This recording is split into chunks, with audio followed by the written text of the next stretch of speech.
So as a kid, I loved texture. I loved plastic. I loved rubber. And I loved the way it chewed. But when I was a lot younger, I liked the grainy texture. And I got that from drywall. And we used to live in another house. And we had a window. I don't know what you call that part of the window where it's like... I don't know, basically like the edge of... Yeah, the inside window, edge of the window where like you can rest your chin or your arms and all that. I would literally just rest my chin, or sometimes I'd just chomp on it and then I'd just like rub my teeth against it. Ow, just hearing about this is like making my teeth uncomfortable. The funny thing is, I hardly ever got cavities. Yep, that's true. So maybe some fortifying vitamins in there. There you go. Maybe that's why I'm so weird.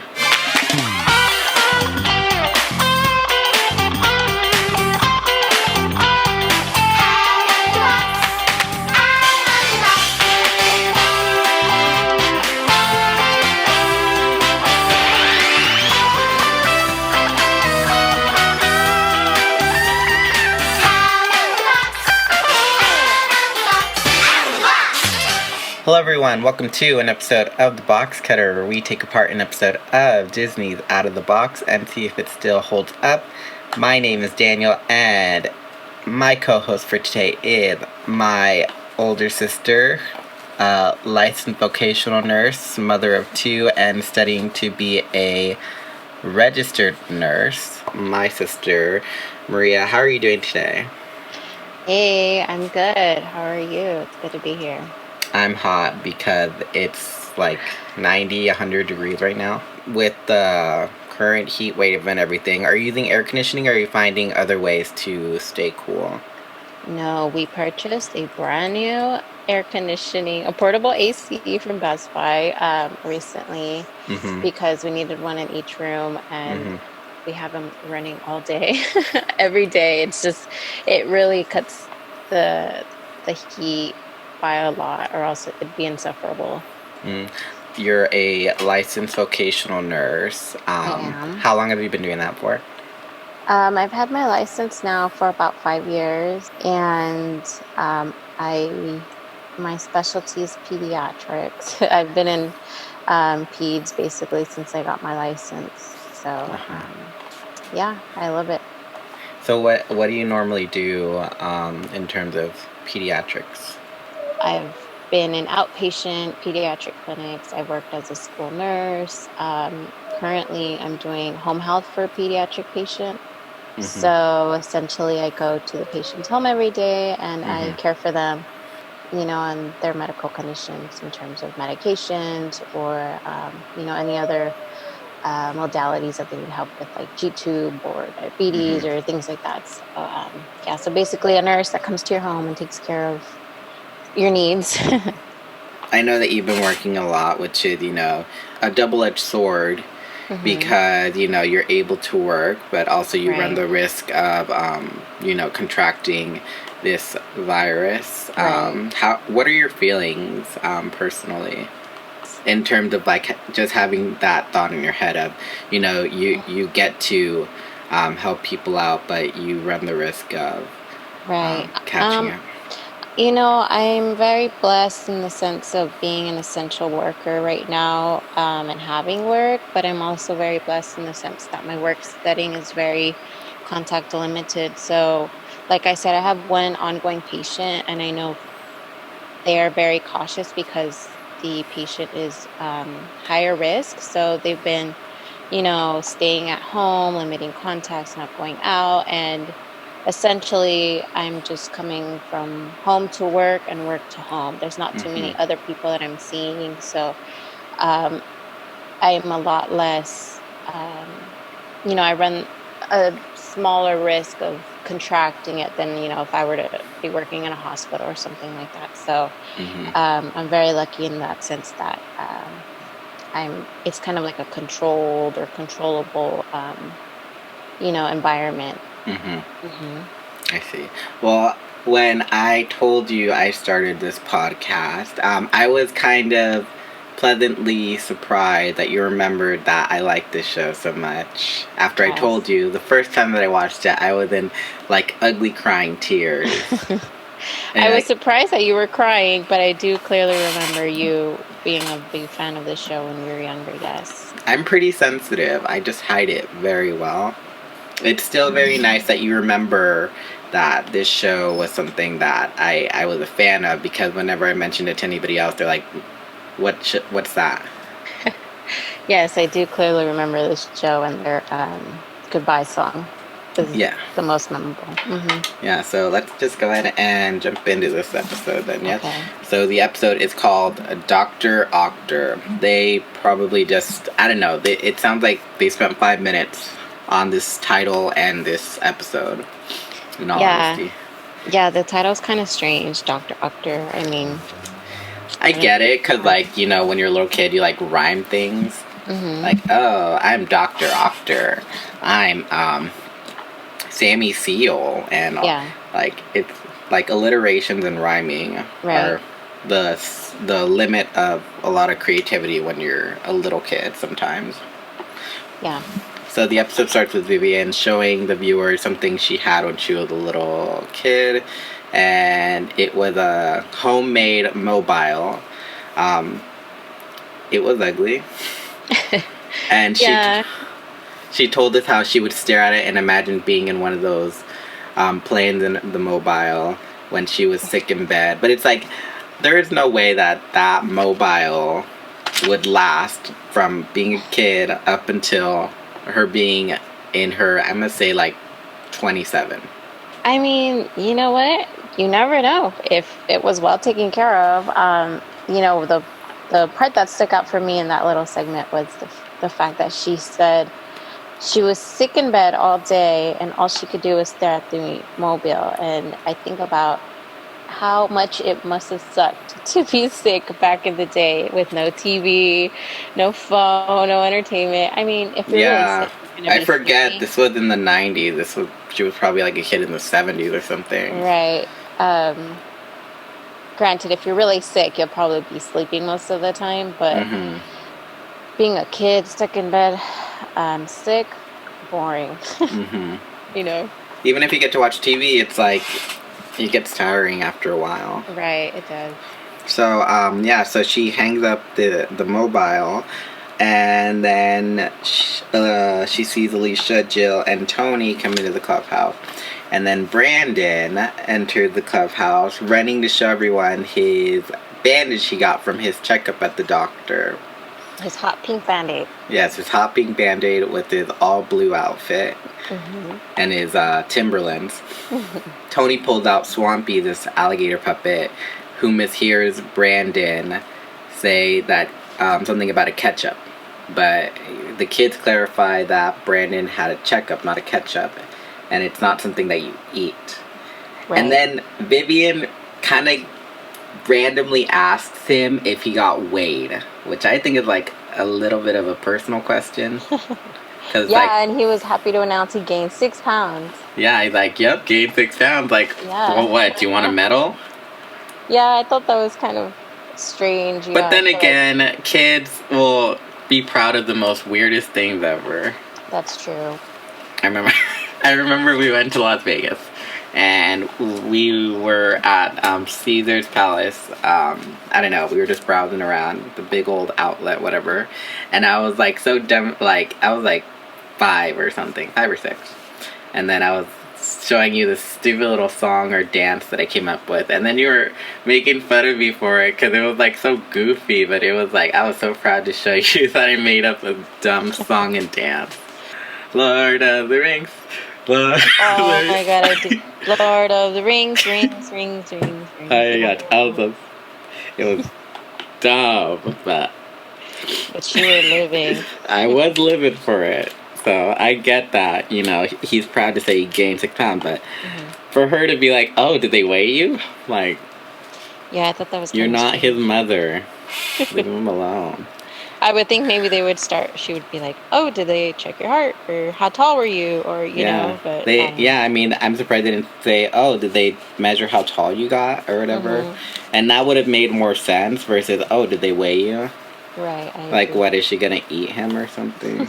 So then Brandon tells everyone he got a shot and he got to pick out the bandage, which I feel like he was dumb enough to fall for that, just because it's like, normally they give you something besides a bandage when Yeah, you get a shot. I definitely thought they shorted him on that. They usually get you a sucker or a toy or sticker or something, but Even a a, band-aid, it's like a cheap 50-cent plastic toy or something. yeah.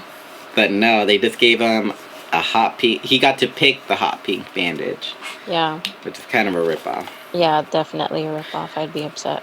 But then again, you don't normally get to choose the bandage that you get. They just give it to you.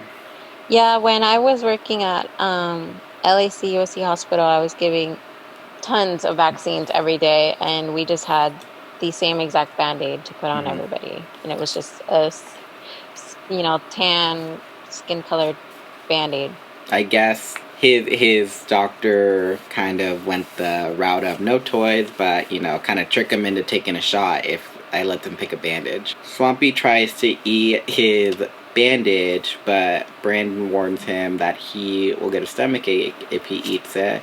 And then Jill tries to share her experience of going to the doctor when she had a stomach ache, but Miss Alicia interrupts her by breaking out into spots. Yeah, you know what? I thought that was kind of shady of her. She was, in the middle of telling about her stomach ache story and how she went to the hospital, and then all of a sudden it's like, oh, Alicia is sick. What's wrong?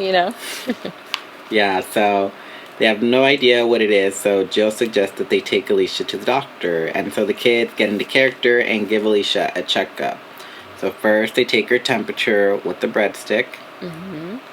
and then they check her eyesight by having her look at a painting. And she said she sees like a chicken and an egg, right? Something like that. A chicken dancing with an egg. Hmm. And then you get this weird cut in of Vivian talking about how they check your eyes at the doc. It was just so tacked on. You know Like, what? I feel like, I mean, I'm sure we'll get into it a little bit later, but this whole episode was very fleeting, like very fast paced, very like I felt like interrupted, kind of not cohesive at all. it was just they needed 20 episodes, 21, 22 episodes, and like running out of ideas. So this is probably like one of the last few episodes that they filmed or something, because it was like Yeah, maybe it wasn't very it wasn't very well well put together, in directed. my opinion. Yeah. So yeah, so we get Vivian, like all of a sudden she cuts in between. They cut in between Alicia's eyesight into Vivian, just like the camera. It had the shot of her, and she's like, "Oh, at the eye doctor, they check your eyesight by having you cover one eye and then covering another, and then they show you some letters and stuff." And so she draws a picture of a heart, and then she shows the viewer and says, "Can you see it? Can you see it?" And then they cut back to everyone. So then Jill takes a turn to check Brandon's blood pressure, but Brandon is like, "No, I'm the doctor." So Right. Alicia had to be like, "Oh, come on, just let her do it. You can be the patient." And Yeah, I mean, I thought that was a good display of like kind of redirecting behavior or like, mhm, diffusing the situation because we do see that happen a lot in kids where they're like, they get upset, they want to be the boss or they want to be the main character, but she found a good way to kind of redirect them and be like, mhm, okay, it's your turn to be the patient now. And yeah. mhm, yeah. So, and it's not the first time where the kids like have a disagreement about things. Like there have been disagreements of like who gets to play what character in a story and stuff like that, Hmm. and then they just compromise on it. So it's definitely a great demonstration of diffusing situations and redirecting and offering suggestions. Hmm. So Jill takes a turn being doctor and checks Brandon's blood pressure with a bike pump and a bandana. Right. I have the same bike pump, by the Oh, way. really? It's from the dollar store. And so Tony then suggests Jill checks his heartbeat and asks the viewer if they have ever heard a heartbeat. So what he does is he locks his fingers together and then he claps his palms twice in rhythm, like. Right. It's music time. The first song is called "My Heart Goes." That's what I call it. Hmm. And then in parentheses, "Boom, ba boom." So I thought it was very energetic and it was engaging, having the viewers make the rhythm to the song.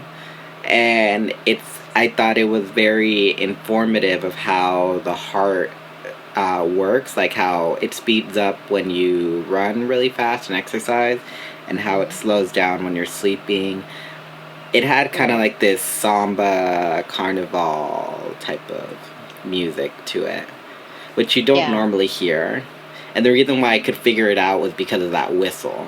And that was basically it. If it didn't have that whistle, I would not know how to categorize the music. Yeah, I mean, I agree. I feel like the song was probably the highlight of the episode. Yeah, definitely. Compared to the rest, I feel the rest of the episode, I feel like it was, like you said, probably a highlight, probably one of the best parts. I think because we got such a big narrative jump at the very beginning, Yeah. and then that narrative just continues into the whole, like, bleeds into the rest of the episode, that every other segment feels tacked on. Mm-hmm. So once they're done dancing, Alicia notices an illustration of a doctor and suggests that they jump into the picture to see if the doctor can figure out what's wrong with them. Even Mm-hmm. though Jill's all like, but there's nothing wrong with me. And then they Right. give, she gets spots too. Yeah. What This was is, what was our obsession though with like jumping into books and pictures and stuff you know like what? that? I think it started back with Blue's Clues, where he would jump into the picture. Was Blue when did Blue's Clues come out? I think it might have been before. I think it might have been before Out of the Box, right? Maybe. I'm not sure, but Should I I look it up think real quick? Let's see. Blue's yeah. Clues. 1996. Yeah, so 2 years before Mm-hmm. Out of the Box. Yeah. So I guess Blue's Clues did start that small trend of jumping into books and pictures, because they do that in Blue's Clues. They do that here. They do that in Yeah, where like. it's like, Blue's could do, we can too. And then they would Mm-hmm. jump into the picture. Yeah, and like I don't know who else does it. Like Between the Lions and Barney and Yeah, I think they do too. Hmm. like a bunch of other shows. So yeah, so they jump into the picture and they meet Doctor Needleweedle, who does a checkup on Can them. I just say, I hated this part. She is just too much. Like, I get it. I get a high energy character for kids and Mm-hmm. engaging and fun, but I just was kind of cringing watching her segment. She was really annoying. Yeah, I kind of got that feeling too. But you have to look at this kind of like in the lens of the kid too. But that doesn't excuse the fact that it's kind of like a little over the top. Yeah. It's supposed to be a doctor, not like an illustration of a knight and a dragon. Yeah. So I don't know. I've seen segments before in other shows like Sesame Street where like they show how they do checkups and stuff like that. Hmm. And I get that they were trying to like do a reenactment of how a checkup might go at the doctor. But I feel like it's kind of like hyping it up too much because this person's like energized and like all over the place, bouncing off the walls. But I'm sure that in a fluorescent lit hospital, Yeah, it's a much different setting. they are not going to be all bouncing off the walls and being like, oh, this is my stethowettomatic and it Yeah. checks your heartbeat, and all that stuff. Right. And rhyming every single sentence with the one before it. So she does a checkup on them, listening to their heartbeat, checking their blood, and checking their ear. If you want to know a fun fact, Mm-hmm. a blood pressure cuff, the appropriate name for that contraption is called a sphygmomanometer. A sphygmomanometer. Sphygmomanometer. Okay. There's some Yeah, lag sometimes. that's why a lot of people just call it blood pressure cuff, because sphygmomanometer is kind of hard to say. Why can't they just like update the name a bit? Yeah, I know. So she diagnoses them with stickeritis and says that there's no cure to get rid of it, but she does prescribe them to dance and have fun so that the spots go away. So they dance and look a fool and all that stuff, and the stickers magically They magically fall fall off. They lose their glue, right? off. Yeah, the sweat takes the glue off of it. They they're pan down to the floor and just see all the stickers fall off. They don't actually mm-hmm. show them falling off. Oh, Yeah. how convenient. Yeah. Once they do that, they get back to the clubhouse and they Hey, notice. can I just say, I Yeah. was kind of disappointed that she was like, one last place to check is a dark, slimy cave. Am I the only one that thought it was going to be the mouth? Because I would think slimy, saliva, right? Cave, mouth. I don't know. Yeah. So I was like, wait, the ear? I mean, I guess that is kind of slimy with With earwax, but earwax. I really thought it was going to be the mouth. I was like, whoa. I wish that they checked both. I wish she could have explained, like, oh, I gotta check your ear to see, because she explained Yeah. how, like, oh, you have blood all over your body and it makes everything work, and how your heart pumps and all that stuff. But she didn't explain how the otoscope is used to. Yeah, so usually the doctor will just use the otoscope to check the eardrum to see if it's like cloudy or inflamed, and that would be like a sign of like an ear infection, or to see if it's perforated or anything like that. So that's usually what they're looking for when they check your ear. And, she could have used a tongue depressor to show, oh, I'm going to check, the mouth. Use a tongue depressor to see if your tonsils are swollen or whatever. But then again, tonsils, little kids are not going to understand what exactly tonsils are. So I kind of get why they skipped over checking the mouth. Yeah, I can see that. I still feel like it would have been like a good addition. Yeah, informative, definitely informative. Because that's definitely one of the key things that they check at the doctor is they look at your throat, Mm-hmm. They should have done a stethoscope check to the back to check your breathing too. Yeah, to check your lung sound. They just they just glanced over a lot of it. They just oversimplified it. I mean, I get it. It's like, quick little snippet of some, really exaggerated doctor. I get it. They're not going to fit anything in. But yeah, but I feel like if they're going to make an episode about checkups, they could have just delved like a little bit more into what, like you said, like in Sesame Street, where they really kind of cover what a checkup is like. Yeah, because they do exactly that. They're like, they have a kid narrate it, and then they show like the film of the kid going to the doctor, and then they measured how tall I was. They had me stand with my back against the wall, and then blah blah blah, and then they had me stand on this thing and take my shoes off so that way they could weigh me.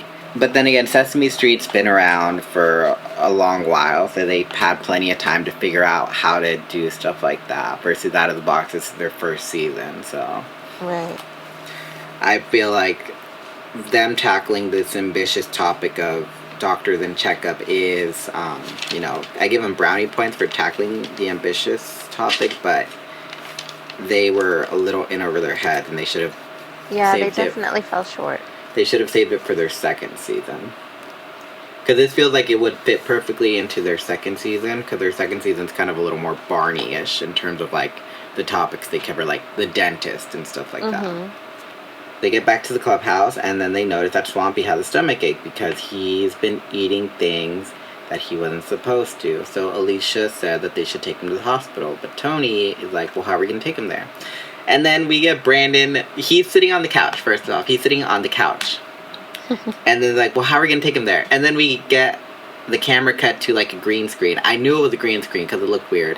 And then he's running with this big, long box, like, let's build an ambulance! Like, that is your first thought is, oh, let's make an ambulance. It's arts and crafts time. So this was the arts and crafts thing, and again, it's a montage, and I have such a disdain for montages on this show.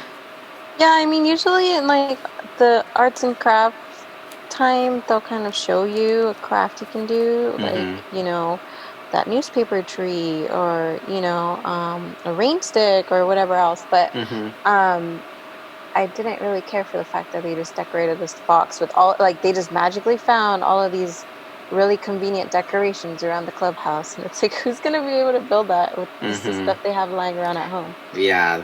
They should have, like, I don't know, what would be something that they could do for arts and crafts, like make a stethoscope. Yeah, see, something like that, like make a play stethoscope. Yeah, Or like they could have gotten, I don't know, like pipe cleaners, 2 pipe cleaners, and then put a big button on one end, tie the pipe cleaner on it, and then tie another pipe cleaner at the end, bend it into a U, and then tie 2 other buttons to each end. And then you got a stethoscope. Yep, there you go. That's a simple arts and crafts. But this was just, I knew this was not going to be well thought out, because whenever they do a montage, it's because they ran out of time. Well, yeah, you could really see the lack of I can't think of a word, but it application kind of screams not put together, or put together at the last minute, you know. It's an afterthought. So they build the ambulance and they drive Swampy to the hospital. It's story time. So the story time was Swampy goes to the hospital, but again, it's such an afterthought, because it was like, literally, they just filmed them driving for like 5 seconds in this ambulance, and then they get out, and then Vivian's like, oh, go through these emergency room doors, and then after that, they cut to the music time. It's music time. Right, which is the song about Miss Tater had a gator, is what it's called. Miss Tater had a gator. I don't know how to feel about this song because it was too short. It didn't really leave an impression on me. Just to backtrack, I was really kind of surprised or irritated that story time was just 2 seconds. Yeah. 2 seconds long, and then it became music time. They usually leave story time at the end, but no, they decided to end the episode with music time. But just more evidence that this was kind of just thrown together. Yeah, this was kind of like they needed that last episode in order to fulfill their contract or something.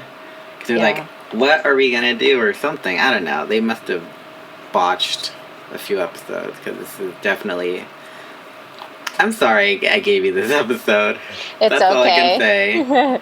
I mean, someone had to do it, right? I don't know. Well, yeah. This podcast is a analysis and retrospective of each episode. So right, we're gonna break down the good ones and the bad ones. Yeah. So unfortunately, I'd love to see everything in rose-tinted glasses and be like, oh, it's so great that they were informative and all, but I can't do that. That would be such a disservice to the show that I love so much. After taking him to the doctor and they do a checkup on him, they see that he swallowed like a football and a yo-yo and a skateboard and boots and cowboy hat and all this other stuff. So once they pull all that stuff out of him, they bandage him up, and that has Swampy feeling better. But he is suggested to rest, so they bring him books and toys and a blanket, so that way he's not bored while he recovers. And then Vivian suggests that they let him rest, and Tony takes the kids home. So Vivian expresses how she's happy that Swampy feels better, and she advises that the viewer doesn't eat stuff like football and hula hoops and other stuff like that, and that the viewer could probably make a great doctor by doing checkups on their teddy bears and toys and stuff. And that is Doctor Octor. So before we get to our verdict, let's go ahead and give our opinions on each of the characters in the episode. So let's just go ahead and start with Vivian. I think she did pretty good kind of keeping it sort of grounded for the whole episode. She tried her best to, guide the kids, or like,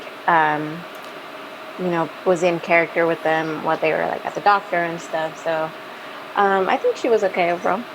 Yeah, she was playful. I always say, most of the time I say that she's playful, but because she's able to she has a great tone of voice where she can... It's really soothing. It's very inviting, it's very soothing. And maybe that's why I love the show so much, because her voice and how her and Tony talk. And she was just inquiring about what the kids were doing and just encouraging them to just keep exploring the way that they're playing and just like adding to the situation and even playing along with them, like how Jill got spots and then rather than Vivian being like, oh, I'm not going to put spots on, she's just like grabbing the stickers and putting them on her face. She's always very engaging with the kids and playing along with them. Yeah. So Tony, I feel was kind of a letdown this episode because he just wasn't in a good majority of it. He just was in the background. Right. I missed him basically the whole episode aside from music times. That was really the only time he was a part of the episode. Mm-hmm. Like, I don't know. Most episodes he plays a background role to Vivian's front, like, spotlight role. Because you can tell that Vivian's kind of the lead and Tony's kind of just her backup. But there are some times where he does take the lead. But it was just this episode. It was just, I don't know. It was just... Where is Tony? Yes, where's Tony? And yeah, it was just like he didn't go to the doctor with them. He didn't play sick with them. He just did music and that's it. Maybe he was left to clean up the clubhouse while they were gone. I don't know. Right. Maybe he's like, he did Viv, play Swampy though in the beginning. Yeah, he did. Maybe he's just like, Viv, I cannot take these kids. You need to take them into that picture. I need my 15 minutes to myself. Right. Maybe I've been there. Maybe he gets a mandatory 15-minute break if he wants it. Yeah, maybe. Maybe this was his kind of like backseat episode. Mm-hmm. I mean, like you said, he usually is the background actor, but I do feel like he was noticeably more absent this time. Yeah. Mm-hmm. So let's go ahead and talk about the main focus of this episode then, Brandon. Brandon was the main focus because he's the one that got a checkup and he's the one that played doctor and all that. I thought he was very dorky in a very little kid type of way because he's actually the youngest out of the whole cast. He was 6 years old and everyone else was like 7, 8, or 9 years old when they did the show. Mm-hmm. And the fact that he was able to keep up with Alicia and Jill, but also it's like some parts of like, Brandon, gosh, this white, ugh, I just wanted to shake him. Because he wanted to be the doctor. He wanted to be the doctor, the way he's like, let's build an ambulance. Yeah, you're still not over the ambulance part, huh? No, I'm not. It's like, Brandon, I know you can get it right. That's why I'm so hard on you. Let down this episode, Brandon. He's a letdown in a lot of episodes. Well, we have to give him, the age, the benefit of the doubt. He is a little bit younger, like you said. But he did a Kix commercial, and he was on Sesame Street. Oh, wow, I didn't know that. So I don't, if he's that caliber, there's no excuse for... Was it at the same age that he was doing this? Well, yeah, because apparently in, like, a local news article that was published back then, it was like, oh, he just recently finished filming a Carvel's and Kix commercial, and he did 7 episodes of Out of the Box and a few episodes of Sesame Street, is what it said. Wow. And he was in the main title. Right. So I'm just like, I didn't know he was 6 until he told me that he was like in kindergarten when he did it. So I was like, yeah. So then, speaking of 6 to 7, let's talk about Alicia then. Alicia, though, is the complete opposite. She's like very kind of like put together, kind of sassy, but she's like very smart too. Yeah, I did like her character in this episode because, like you said, she's really fun and, engaging as well. And she's laughing and joking and playing. And, I think she did good this episode. Yeah, I remember, though, like, when Swampy was like, oh, a checkup? Is that something you can eat? And then she's like, of course not. I don't know why I hear her saying it in that very heavy East Coast accent. Right. Of like, of course not. But I don't know. She's very brainy. I've noticed that because she used the word loft correctly. She used the word comet correctly in other episodes. Mm. She's able to get Brandon to compromise of being the doctor. Mm-hmm. So, I mean, Miss Alicia's got it put together. A Definitely. plus, Miss Alicia. And now that she's older, she's actually, I believe she works as in speech, as like a doctor for that stuff. Oh, wow, that's interesting. So yeah, I mean, she definitely posts about her working in hospitals and all that stuff, and always has her doctor coat with the dress Oh, on and all that stuff. So. go Miss Alicia. And so yeah, so I mean, she wasn't as much in the spotlight, but when she was, it was definitely fun. And then we have Jill, which I feel like Jill is very much. She's just like how like a 8 or 9 year old acts. Like Yeah, she was definitely the most default. reserved or controlled of the 3, I would say. But I did like her. I felt like she was She kind of reminded me of you. really. Yeah, just like I don't know, just like how she just it was, I guess, the look of the 90s, early 2000s. I'm like, why does she I see. remind me of Maria? And it was just like the long hair to your shoulders and the glasses or and stuff like that. And like she's just very reserved and kind of bookish. She's always asking questions, and she's always the one kind of like starting the pretend play a lot of the time. Out of the 3, I guess I could say my standout would be Brandon for being both the focus and being kind of goofy, and how he best encapsulates what a kid would be if you just go to like, I don't know, a random park or school or whatever, and then like he just captured that really school kid type of vibe. Okay. Who would be your standout?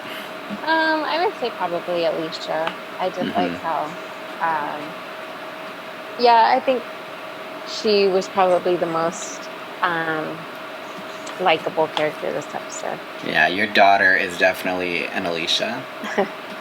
Yeah, I think she resembles Alicia a lot. I agree. Yeah, you're more of a Jill.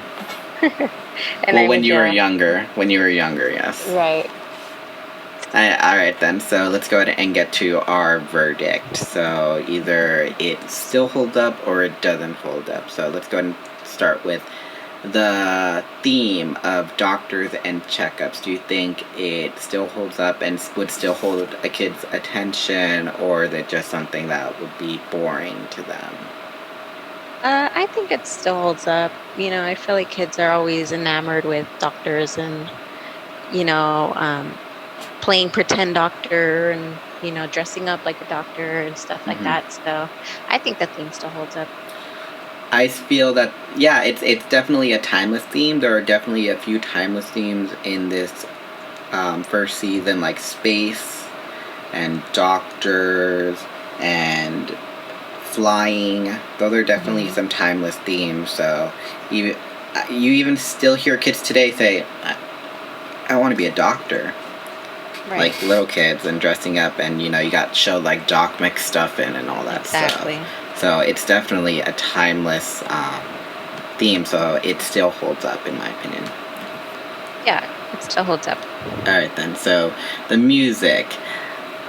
I can't really say the music holds up, only because I just feel that one song cannot hold the weight of 2 songs. Right. Because the first song, yeah, it was so much fun, and it taught you about the heart and how it beats faster or slower, depending on if you're sleeping or running fast, and just the whole heartbeat clap and all that stuff. It was so fun, it was so engaging, but it was such a letdown that Miss Tater had a gator. It was short, I have no real opinion of it, and it was just like, it was just put in there because they normally have 2 music times. I would have been fine if they just had 1. And they just ended on a story time. Yeah, I agree. That would have been a better option. Like you mentioned, it seemed like the Miss Tater Had a Gator was just thrown in there for the sake of having songs, not necessarily because it was well thought out. Yeah, I would say it doesn't hold up just based on the fact that one song was good and one was a letdown. Yeah. The arts and crafts, just right off the bat, the arts and crafts segment does not hold up. Yeah, it doesn't. I It's didn't gain anything. non-existent. It's Right. non-existent. There's no instructions. There's no directions. I get that, it gives kids the idea of what they could make to emulate an ambulance, but it was just tacked on at the very end. Yeah, I would say it doesn't hold up. Like you said, you can't really, there's no directions to make a craft at home. Mm-hmm. Something tangible, like you said, maybe a stethoscope would have been a better option than just kind of Mm-hmm. showing a montage of them making an ambulance. So I would agree, it doesn't hold up.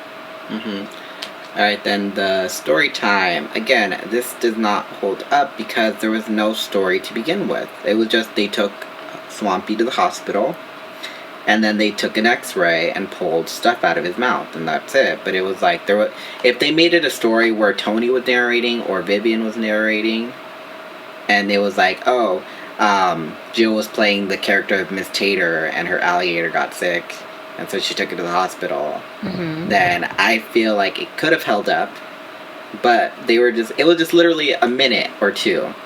Right. And that was it. And then they cut to music time. Yep. So it does not hold up, in my opinion. It does not hold up.